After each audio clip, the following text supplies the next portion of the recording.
잠시 기도하겠습니다. 살아계신 하나님, 이 시간 주님의 말씀을 나눕니다. 말씀을 전하는 자는 말씀 뒤에 가려주시고 오직 주님의 음성만이 들려지고 주님의 뜻이 깨달아짐으로 저희들 주시는 그 말씀에 순종하며 살기를 다시 한번 믿음 가운데 결단할 수 있도록 축복하여 주시옵소서. 우리의 생명 되시고 소망 되시고 기쁨 되시는 예수님의 이름으로 기도합니다. 아멘. 반갑습니다. 올해 1부 예배 또 3부 예배 때는 제가 몇 차례 말씀을 나눴던 기회가 있었는데 2부는 생각해 보니까 정말 오랜만인 것 같아요. 그래서인지 더 반갑기도 하고 하지만 반가움은 뒤로 하고 아무쪼록 오늘 말씀을 통해서 하나님께서 주시는 큰 은혜와 그리고 영적 도전이 이 시간 예배하시는 모든 성도님들 가운데 있으시기를 주님의 이름으로 간절히 축원합니다. 오늘 성경 본문 이른바 부자 청년 이야기로 잘 알려진 말씀이죠. 이 이야기는 오늘 마태복음뿐만 아니라 마가복음 10장 그리고 누가복음에는 18장에 그렇게 공관복음에 다 기록되어 있는 이야기입니다. 그러나 조금씩 다른 부분들이 있기 때문에 우선은 오늘 본문을 중심으로 하지만 동시에 다른 두 복음서의 내용도 참고해서 말씀을 나누도록 하겠습니다. 먼저 오늘 16절을 제가 다시 읽어보겠습니다. 어떤 사람이 주께 와서 이르되 선생님이여 내가 무슨 선한 일을 하여야 영생을 얻으리이까. 어떤 사람이 예수님께 왔어요. 이 어떤 사람은 20절에 보니까 청년이라고 나와 있고 그리고 22절에 보니까 그가 갑분지 재벌일까지인지는 모르겠지만 재물이 많은 부자였다. 그러니까 재력이 상당히 있었던 사람이었다라고 소개하고 있습니다. 한편 누가복음은 마태복음에 없는 이 사람에 대한 한 가지 정보를 더 알려주고 있는데 누가복음 18장 18절입니다. 어떤 관리가 물어 이르되 선한 선생님이여 내가 무엇을 하여야 영생을 얻으리이까. 여기에 관리라고 되어 있죠. 이 관리는 다른 번역을 보니까 지도자 또는 유대 지도자라고 되어 있어요. 학자들은 이 관리는 아마 당시의 회당장 아니면 산헤드린 공회의 회원 내지는 어떤 지방의 관리의 직책을 갖고 있는 사람이었을 것이다 라고 생각하고 있습니다. 그렇게 젊으면서도 돈도 많고 게다가 관리였다. 정치, 사회 또는 종교 분야에서 어떤 나름의 지위까지도 갖고 있었던 사람이었다라는 거예요. 처음부터 금수저 출신이었는지 아니면 흙수저 출신이었으나 자수성가한 사람이었는지 우리는 알 수 없지만 아마도 금수저 출신이었을 가능성이 굉장히 높아 보여요. 아무튼 과장해서 말하면 이 사람은 모든 것을 다 가진 속칭 잘 나가는 사람이었습니다. 그런데 이 청년이 예수님께 나올 때 그 모습 또한 평범치 않았어요. 마가복음으로 가보면 10장 17절에 이런 내용이 나옵니다. 예수께서 길에 나가실새 한 사람이 달려와서 꿇어 앉아 묻자오되 선한 선생님이여 내가 무엇을 하여야 영생을 얻으리이까. 부족할 것 하나 없어 보이는 이 사람이 방금 읽은 그 구절에서 어떠한 모습으로 주님 앞에 나왔다고 되어 있어요? 달려와서 꿇어 앉았다. 아니 가진 것도 많고 그 정도로 잘났으면 좀 거만해도 됐었을 것 같은데 그래서 너 잘났다라고 하면서 좀 우리가 흠이라도 잡고 인간미라는 것도 좀 발견할 수 있을 것 같은데, 이 청년은 예수님께 달려와서 꿇어앉아 질문할 정도로 그 태도까지도 겸손했다라는 거예요. 부족하거나 빠진 게 하나 없어 보이는, 그래서 의도치 않아도 옆에 있는 사람들 기죽이고 가까이 하기엔 너무 비교될까 부담되는 그런 사람이 바로 이 부자 청년이었습니다. 그런데 청년이 그렇게 주님께 달려와서 겸손한 태도로 물은 그 질문도 범상치 않았습니다. 다시 오늘 본문 16절로 가면은 선생님이여 내가 무슨 선한 일을 하여야 영생을 얻으리까? 이 사람은 신앙의 본질이라고 할 수 있는 영원한 생명, 영생에 관한 질문을 한 겁니다. 여러분, 믿음이 없으면 이런 질문 하겠어요? 우리가 왜 하나님을 믿습니까? 하나님과 더불어 영원한 생명을 누리기 위해서 하나님을 믿는 거 아니에요. 청년이 이 영생에 관한 질문을 하고 있단 말이죠. 짐작하기는 그동안 이 부자 청년은 여러 가지 선한 일들을 행함으로써 자기가 원하는 것을 얻었다라고 생각했던 것 같아요. 하지만 딱 한 가지, 아직도 그가 얻지 못했던 것이 있었는데 그것이 영생이었다라는 거죠. 우리로 치면은 교회를 열심히 다니기는 하는데 내가 구원을 받았는지 안 받았는지 헷갈린다라는 거예요. 아무튼 젊고 잘난 사람이 겸손한 모습으로 주님 앞에 나와서 영생에 대해서 묻기까지 어느 것 하나 흠잡을 데가 없었는데 굳이 그의 모습에서 흠 하나를 찾아내자라고 한다면 예수님을 주님이라고 부르지 않고 선생님이라고 부른 것이다 라고 누가 얘기하더라고요. 하지만 청년은 예수님이 정확히 어떤 분이신지를 잘 몰랐던 것 같습니다. 그러니까 선생님 하고 불렀겠죠. 사실 그 잘난 사람이 바리새인들처럼 예수님을 경멸하고 모욕적인 눈으로 쳐다보지 않고 그래도 선생님이라고 부르는 것만 해도 대단한 게 아닌가 싶긴 합니다. 아무튼 선생님이라는 이 호칭에 살짝 기분이 나쁘셨는지는 모르겠지만 예수님은 청년의 질문에 직접적인 대답을 주시지 않고 오늘 이렇게 반문하셨어요. 17절인데요. 예수께서 이르시되 어찌하여 선한 일을 내게 묻느냐? 선한 이는 오직 한 분이시라. 아니 어째서 선한 일을 나한테 묻는 거야? 선한 분은 딱 한 분밖에 없어 라고 하는 거죠. 사실 청년이 선생님 내가 영원한 생명을 얻으려면 무슨 선한 일을 해야 합니까? 라는 이 질문에는요 다음과 같은 것이 전제되어 있습니다. 뭐겠어요? 선행으로 영생을 얻을 수 있다. 쉽게 얘기하면 선행 구원이라는 율법적인 생각이 그 안에 깔려 있는 것이죠. 구원은 오직 믿음으로만 얻는다라고 알고 있고 배운 우리는 이렇게 선행을 통해서 영생을 얻을 수 있다라고 생각하는 것, 잘못된 것이라는 것을 알고 있죠. 하지만 이 청년은 그동안 자기가 이루고 얻은 것들이 이 선행이라는 것을 대가로 지불함으로 인해서 얻은 것이다 라고 생각했는지 이제 어떤 또 다른 선행을 해야지 영생을 얻을 수 있을까라고 주님께 묻고 있는 것이에요.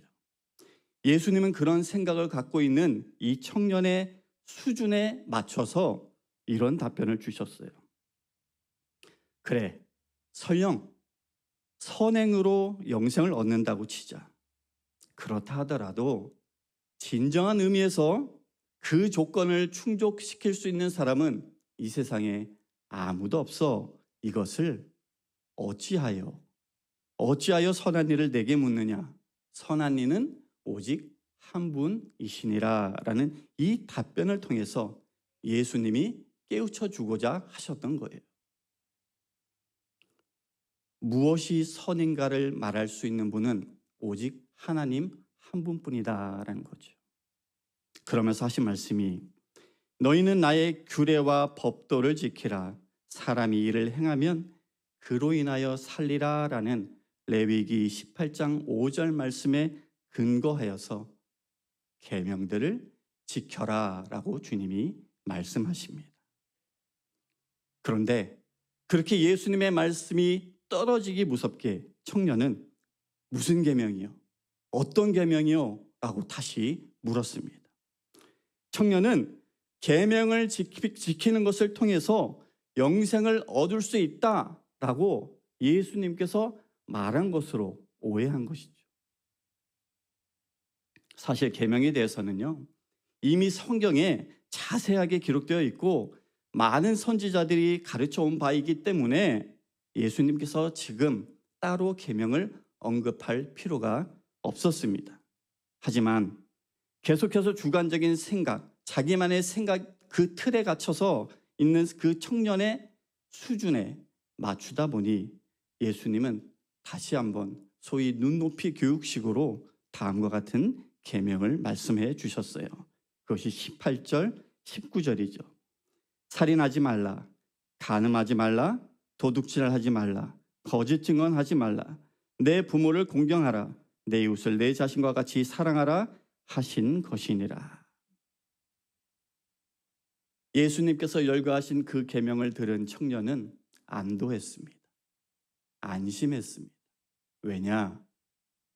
그런 거라면 자기는 이미 다 지켰다라고 생각했기 때문이죠.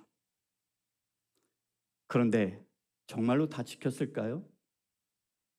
예수님은 형제를 미워하는 자, 또 살인하는 자다라고 가르치셨는데 청년은 살면서 그 누구도 한 번도 미워하지 않았을까요?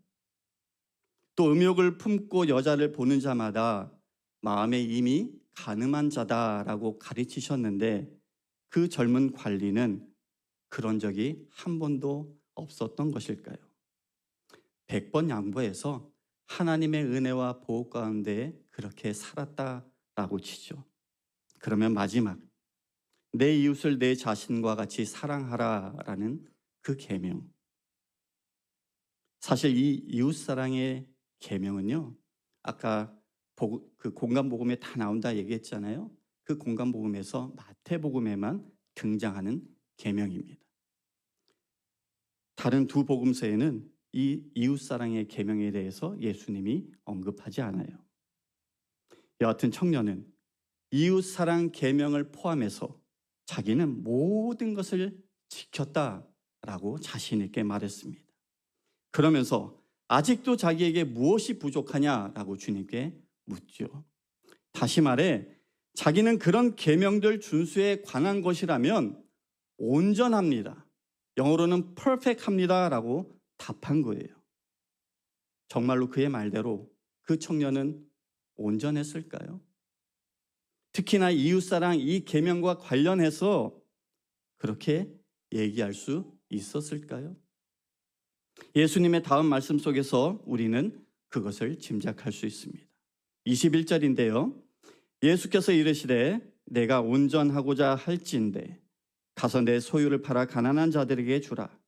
그리하면 하늘에서 보화가 내게 있으리라. 그리고 와서 나를 따르라 하시니. 정말 이웃을 내 자신과 같이 사랑했어? 그러면 내 자신, 내 재산을 다 팔아서 가난한 사람들에게 줘. 그렇게 적극적인 사랑의 실천을 통해서 네가 그 계명을 지켰다라는 것을 보여줘봐. 그리고 와서 나랑 함께 가자라고 하신 것이죠. 그런데 어떻게 됐어요? 소유를 팔아 가난한 자들에게 주고 그리고 나를 따르라는 예수님의 그 말씀을 듣고는 청년은 근심하여 떠나갔다라고 오늘 성경은 얘기하고 있습니다. 자기 입으로 내 이웃을 내 자신과 같이 사랑하라라는 그 계명을 지켰다라고 말은 했지만 결과적으로 예수님 말씀에 근심하고 돌아갔다라는 것은 그의 고백이 진실이 아니었다라는 것을 증명하는 것이죠. 그가 계명을 다 지켰다라고 하는 것은 자신이 얼마나 종교적인지, 자신의 그 의로움을 어떻게 해서든 드러내기 위한 그런 수단으로 여겼다라는 것을 반증하고 있는 것입니다. 오늘 본문 묵상을 하면서 이런 생각을 해봤습니다. 아니, 예수님은 그냥 나를 따라라 라고만 하셨으면 안 됐나? 꼭 그렇게 네 소유를 팔아가지고 가난한 자들에게 주고 그리고 와서 나를 따라라 라고 굳이 그렇게 얘기하셨어야 하는가라는 거예요. 왜냐하면 예수님은 그동안 만났던 모든 부자들에게 이와 같은 말씀을 하시지 않았거든요. 그런데 왜 유독 이 청년에게만 그와 같은 요구를 하시느냐 말이죠. 왜일까요? 그건 이 부자 청년의 경우에 그의 많은 재물이 예수님을 따르고 영생을 얻을 수 있는 그 길을 가는데 결정적인 방해가 되기 때문이었습니다. 즉 청년의 문제는 소유가 많은 건데 그것에 막혀서 더 이상 하나님 앞에 나아가지 못하였고 그것을 놓치지 못해서 결국은 예수님으로부터 멀리 떨어지는 그 길을 선택하고 만 것입니다. 성 어거스틴과 비슷한 시기에 활동했던 에프레임이라는 신학자가 있었어요. 그가 쓴 진주의 찬가라는 글이 있는데 거기서 그는 진리를 찾는 사람을 진주조개를 찾기 위해서 깊은 바닷속에 뛰어드는 잠수부에 빗대어서 이런 내용의 글을 남겼습니다. 잘 들어보세요. 물속은 일상과 완전히 다른 곳이기에 그곳에 뛰어들려면 우선은 용기가 필요하다. 그런데 금과 같은 광석을 캐기 위해 갱도 속으로 들어가는 일과 진주조개를 찾으려 깊은 물속으로 뛰어드는 일에는 한 가지 공통점이 있는데 그것은 일상의 것을 포기하고 버려야 한다는 점이다. 그런 일을 하는 사람에겐 일상의 것이 필요 없다. 아무리 귀한 것이라도 그 일에는 그것들이 필요가 없다. 먼 길을 가려면 짐을 줄여야 하고 잠수부는 물속에서 꼭 필요한 것들만 챙겨야 한다. 무엇보다 몸을 가볍고 날래게 만들어야 한다라는 글이에요.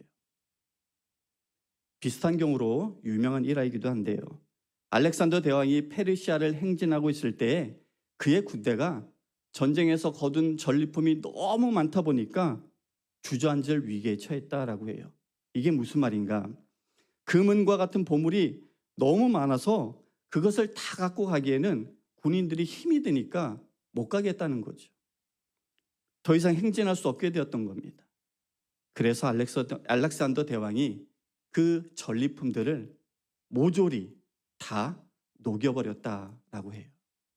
그리고 비로소 그의 군대는 다시 가볍게 승리를 향해서 나아갈 수 있었다라고 합니다. 영생의 길을 가기 위해선 부자 청년도 인생의 전리품을 줄여야 했습니다. 먼 길을 가기 위해 자신의 그 무거운 소유를 팔아서 나눠줘라. 그리고 나를 따르라고 하신 그 예수님의 말씀을 귀 기울여야 했습니다. 그러나 새로운 삶을 위해 일상의 것을 포기하지 못한 그 청년은 근심하며 주님을 떠나고 마는 거죠. 이것을 본 제자들에게 예수님은 이런 말씀을 하셨습니다. 24절인데요. 낙타가 바늘기로 들어가는 것이 부자가 하나님 나라에 들어가는 것보다 쉬우니라. 여기서 오해하지 마시기 바랍니다. 예수님은 우리가 가지고 있는 재산을 지금 당장 다 팔아야 그리고 주님을 따라야지만 천국에 들어갈 수 있다라는 말씀을 하시는 게 아니죠. 부자 청년의 경우에 그의 많은 소유가 구원으로 가는 그 길을 막는 장애물이다라고 말씀하고 있는 거고, 우리에게도 혹 그와 같은 것이 있는지 살펴보라라는 말씀인 거죠. 아, 그러면 다행이다. 나한테는 재물을 팔라라고 하는 말씀이 아닌가 보다 안심하기는 이릅니다. 오늘 부자 청년 앞에 던져진 이 도전은 사실 우리들이 걸어가는 이 믿음의 여정에서 반드시 한 번은 거쳐야 할 관문과도 같습니다. 사실 우리는 하나님과의 깊은 관계로 들어감에 있어서 그것을 막는 게 무엇이 있는지 우리 삶 가운데 잘 알고 있어요. 하나님이 여러분의 인생 속에 요구하시는 게 하나쯤은 있을 것이라고 저는 생각합니다. 그것이 누군가에겐 오늘 청년처럼 재물일 수도 있고요. 다른 분에겐 사람들의 인정, 어떤 명예, 그런 것일 수도 있고, 그리고 아무도 원하지는 않겠지만 가족이나 자녀일 수도 있습니다. 특히 자녀하면 대표적으로 아브라함의 경우가 그렇죠. 창세기 22장 2절에서 여호와께서 이르시되 내 아들 내 사랑하는 독자 이삭을 데리고 모리아 땅으로 가서 내가 내게 일러준 한 산 거기서 그를 번제로 드리라라고 하셨어요. 이 말씀을 들었을 때 아브라함의 심정은 어땠을까요? 그리고 하나님이 일러주신 그곳에 가서 제단을 쌓고 그 위에 장작을 펴 올리고 그리고 아들 이삭을 묶어서 그 위에 올리고 칼에 손을 잡을 때까지 그 모든 순간순간 과정마다 그 아브라함의 마음은 어떠했을까요? 저는 이번 주간에 아브라함이 처한 상황하고는 비교조차 할 수 없는 일이긴 하지만 그래도 아브라함의 마음, 아비의 마음을 조금이나마 느낄 수 있는 일이 하나 있었어요. 주중에 대학에 입학한 둘째 아이를 보스턴 학교에 데려다 주고 왔습니다. 아이가 워낙 쑥맥인데다가 내향적인 성격이어가지고 낯선 환경에 혼자 두고 오는 것이 너무 마음에 걸렸어요. 저보다 인생의 선배님들께서는 이미 다 겪으신 것 텐데, 사실 저는 큰아이를 3년 전에 대학에 보냈는데 이 3년이 지나면서 그 감정을 잊고 있다가 다시 이제 보낸 거죠.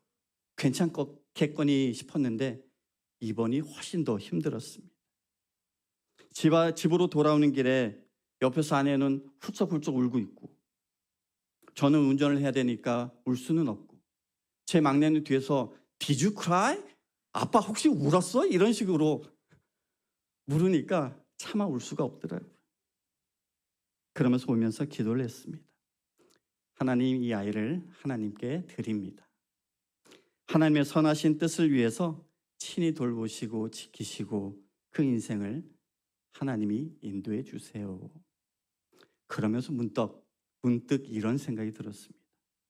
그런데 정말 하나님께서 이 아이를 내가 기대하고 바라는 삶이 아니라 주님이 요구하시는, 그런데 그게 부모로서는 별로 내키지 않는 그런 삶을 살라라고 하신다면 나는 과연 지지하고 응원할 수 있을까? 아브라함처럼 선뜻 내 아이를 주님의 뜻 가운데 내어드릴 수 있을까? 하나님께 맡긴다고 기도는 했지만 그 질문 앞에서는 네라고 당당하게 답할 수 없었어요.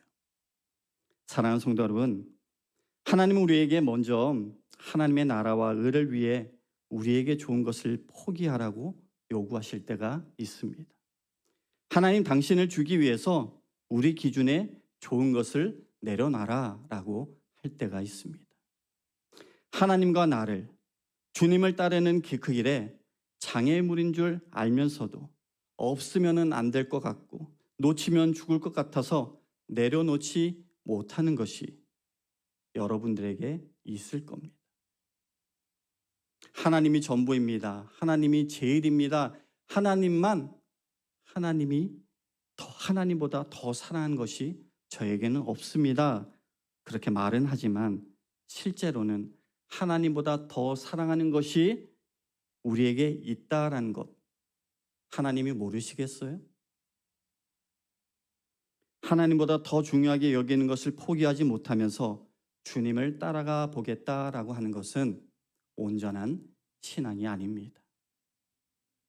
아까 소개해드린 알렉산더 군대처럼 여러분들에게도 버려야 할, 녹여야 할 전리품이 있을지 모르겠어요. 여러분이 내려놓아야 할, 포기해야 할 그 인생의 전리품 무엇인지 생각해 보시길 바랍니다. 사실 오늘 본문에서 예수님이 이 청년에게 재물이라는 그의 일부를 요구하신 게 아니에요. 청년에게 있어서 이 재물은 부분이 아니라 사실은 전부였습니다. 그런데 청년에게 예수님은 자신의 모든 것, 그의 모든 소유를 버리고 따를 만한 분은 아니었던 것이죠. 마찬가지로 하나님은 우리들에게 어떤 일부분만을 요구하지 않습니다.